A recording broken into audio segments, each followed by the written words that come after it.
To today's lesson, we're going to look at some important continuities and changes within various belief systems. In both the case of change and continuity, we're going to look at major divisions in beliefs. In the case of Islam, we're going to look at a division that had existed nearly from its beginning days. But in the case of Christianity, we're going to look at a major change as division takes place during the period 1450 to 1750 and sets up for major change. So let's spend some time looking at these two major religions and consider what are some continuities and changes within various various belief systems. Remember, continuities and changes are important because not only are they an important way to understand history and the progression of history, but it's also important because it's possible that the College Board asks us to identify continuities and changes in our DBQ.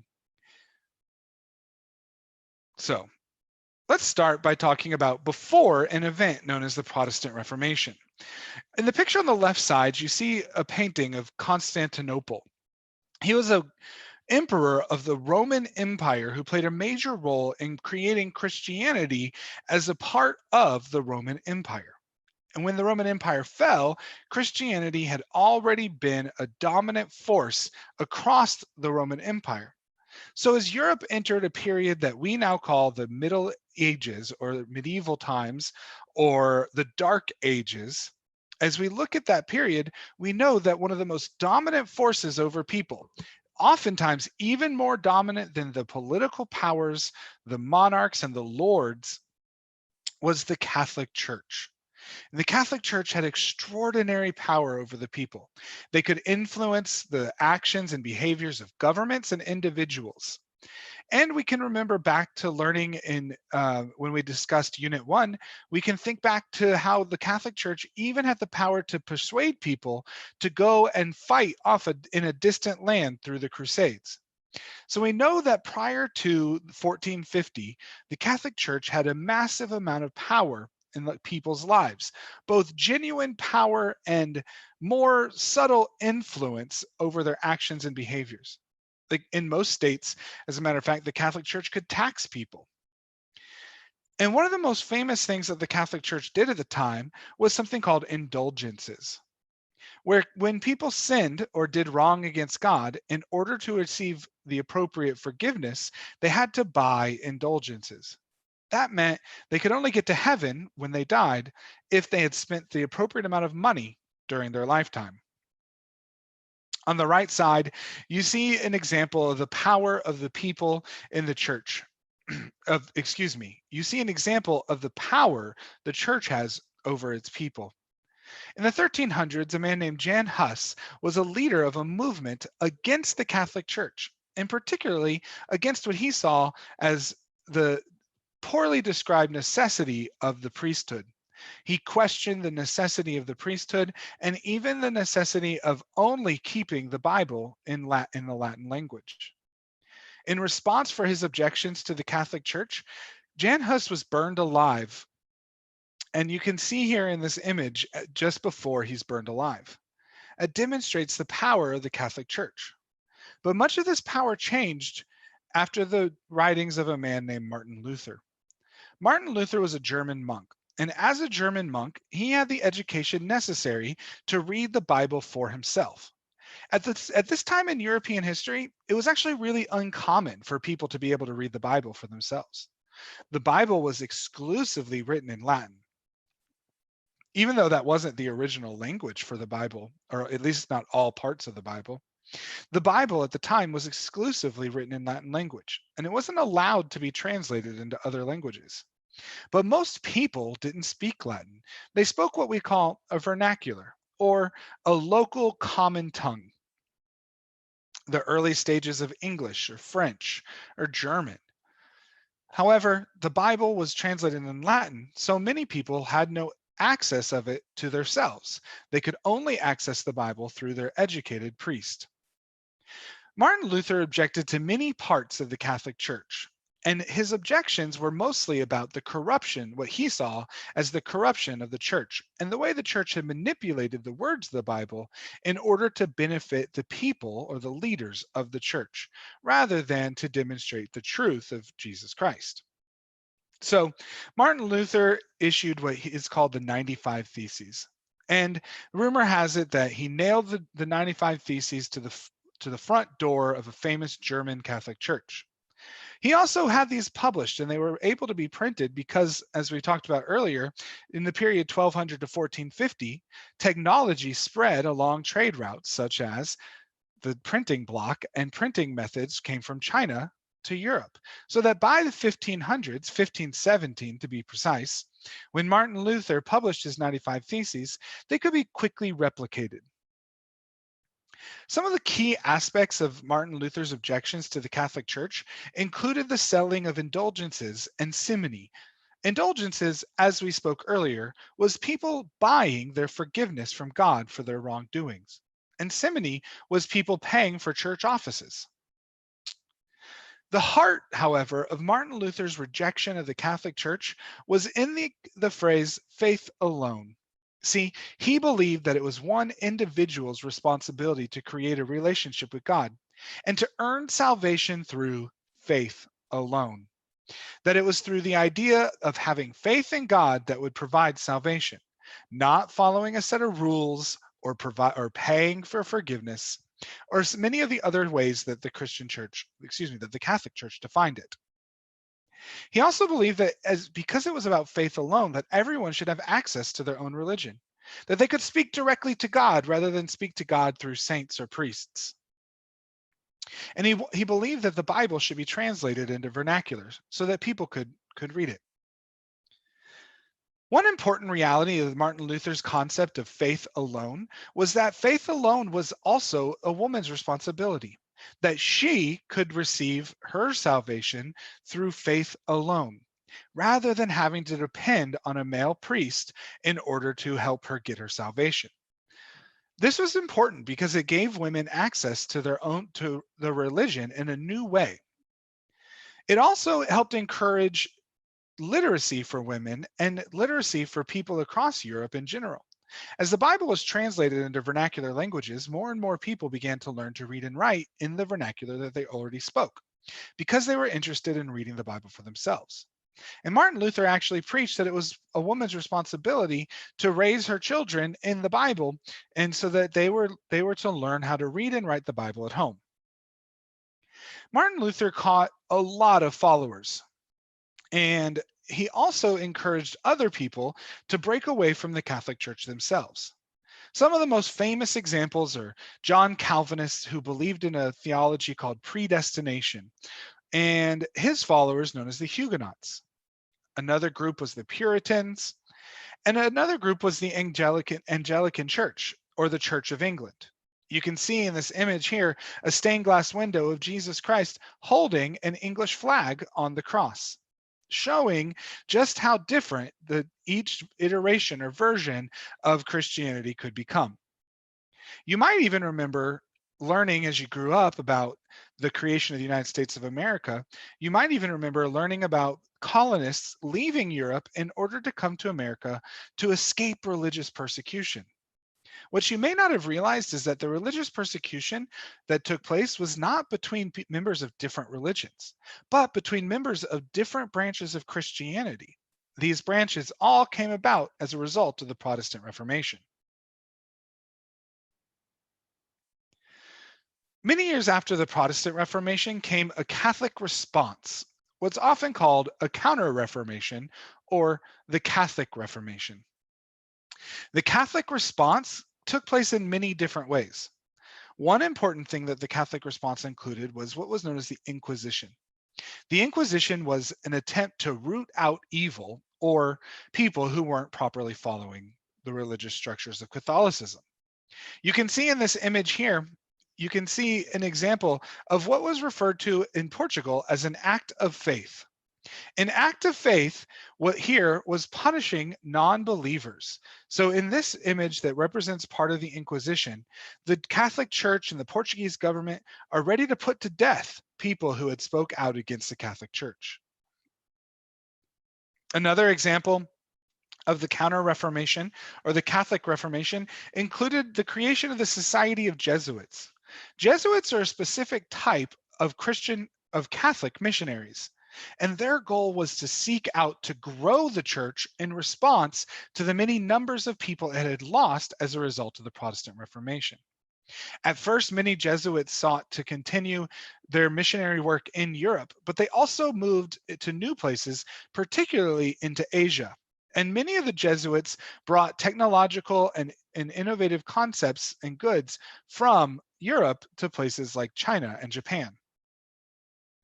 The third part of the Catholic Reformation was the Council of Trent, where the Catholic Church actually reviewed some of its theological principles and some of the criticisms against it and took to changing those principles. It was at the Council of Trent where the practice of indulgences was ended. The Protestant Reformation and everything that followed as a result of it was more than just a religious reality. As a matter of fact, many political leaders had the legitimacy of their authority tied up in their association with the Christian church, with the Catholic Church. And so those whose authority was put into question by the Catholic Church were quick to jump on Protestant sides. And those whose authority was bolstered by the Catholic Church were quick to defend the Catholic Church. One of the most famous wars across Europe that took place as a result of the Protestant Reformation is called the 30 Years' War. In this image, you can see a firing squad as a result of the 30 Years' War. Religious division took place in Islam as well as in Christianity. But this religious division between two Islamic sects known as Sunni and Shia actually goes back to the year 632, when the Prophet Muhammad died. When the Prophet Muhammad died, it was unclear to his followers who exactly should be the next leader. And there were two people who were offered up as the most likely and most appropriate. The Sunni followed Muhammad's friend, and the Sunni actually represented the majority of the Islamic religion. Followers of the Sunni sect believed that that the leader of Islam should be the person who is most qualified and who is elected by the elders of Islam. The Shia became a minority, and they believed in another person who to be the follower of Islam. The Shia believed that the leader of Islam must be in the bloodline of the Prophet Muhammad. And so he should be the most qualified person, but he must also be in the bloodline of the Prophet Muhammad. This distinction is very important as new Islamic empires grow in the period 1450 to 1750. One of the most important differences, in particular between the Ottoman Empire, shown on this map in green, and the Safavid Empire, shown in this map on red, is the division between Sunni and Shia. The Ottoman Empire was a Sunni empire, and the Safavid Empire was a Shia empire. And remember, throughout the time since 632, these different groups of people have been following different leaders and recognizing different leaders as the preeminent leader of Islam. This means whenever leaders make judgment calls or make judgments about the appropriate decisions and behaviors in Islam, they're making different decisions and developing different law for Islamic people to follow. So this religious difference is not just religious, it's also political. As a result, there was a number of skirmishes and battles and wars between the Ottoman and Safavid Empire, who not only fought for territory along their border, but also fought because of their significant religious differences. In addition to the reality of different Islamic sects fighting with one another, there was also a newly created religion during the period 1450 to 1750. In India, under the rule of the Mughal Empire, the Muslim people represented maybe 20% of the population, and most of the population was Hindu, probably about 70 77 to 78% of the population was Hindu, with only a small percentage of the population representing other various religions. The ideas of different Mughal rulers led to different responses to religious ideas. For example, some religious rulers, like Akbar, had strong ideas about religious tolerance, and others, like Aurangzeb, wanted to enforce the rules of Islam on the people of India. During the time of the Mughal rule, a new religion was developed called Sikhism. Sikhism is a religion that mixes together many of the concepts of India, including, most importantly, the monotheism of Islam and many different aspects that come from Hinduism. The founder of Sikhism is pictured in this image here, named Guru Nanak, and they believed in one superior being and followed the teachings of the 10 gurus, Guru Nanak and his 9 successors. Sikhism is important in world history because it's an example of an important and consistent trend throughout world history called syncretism. We've discussed syncretism in our lessons before. We'll definitely discuss syncretism in our lessons again. Syncretism is when, because of migration, because of imperial expansion, because of long distance trade, different religious ideas, or even just different cultural ideas, mix together to create something new. Okay, let's take a moment and let's look at major changes and major continuities that took place between 1450 to 1750. I'm going to put 3 minutes on the clock, and I'm going to give you some time to try to answer this, to brainstorm everything we've discussed. My advice is first you go through and you brainstorm what you remember.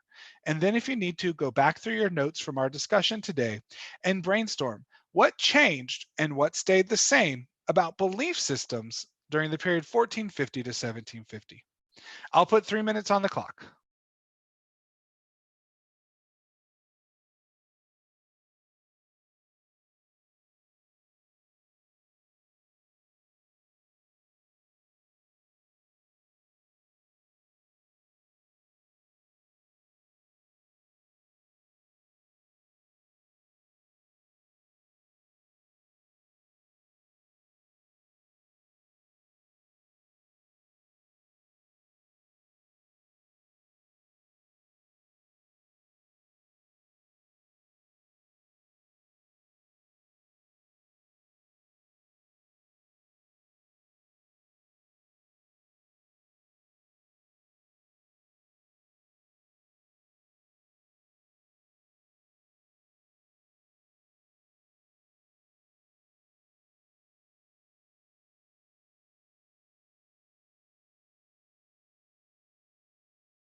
Take about 1 more minute to brainstorm major changes and major continuities in belief systems during the period 1450 to 1750.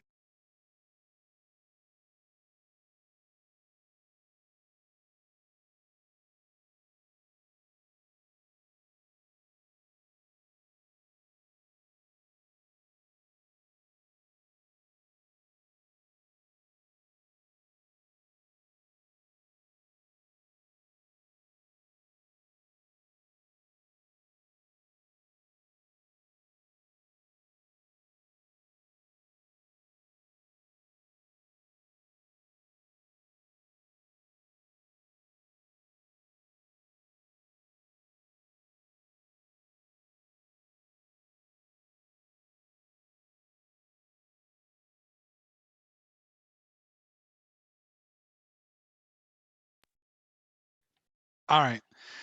Since I don't have the opportunity to call on you and give you a chance to share some of your thoughts, let me share with you some of my thoughts. One major change that we talked about today was the existence of the Protestant Reformation and how the Protestant Reformation led to new branches of Christianity: Catholic, Lutheran, Protestant, Calvinist, and Anglican, all different examples of new branches of Christianity. And eventually, even more would add on to that. Another change is that the Catholic Church made changes of its own to make up for the losses associated with the Protestant Reformation. Many states go to war over religion, sometimes leading to new political leaders. And new syncretic religion in India called Sikhism. There were also a couple of continuities that we discussed today. Despite the Protestant Reformation, Catholicism remained major religious force in many parts of Europe. So while they lost many members, they didn't become obsolete as a religion.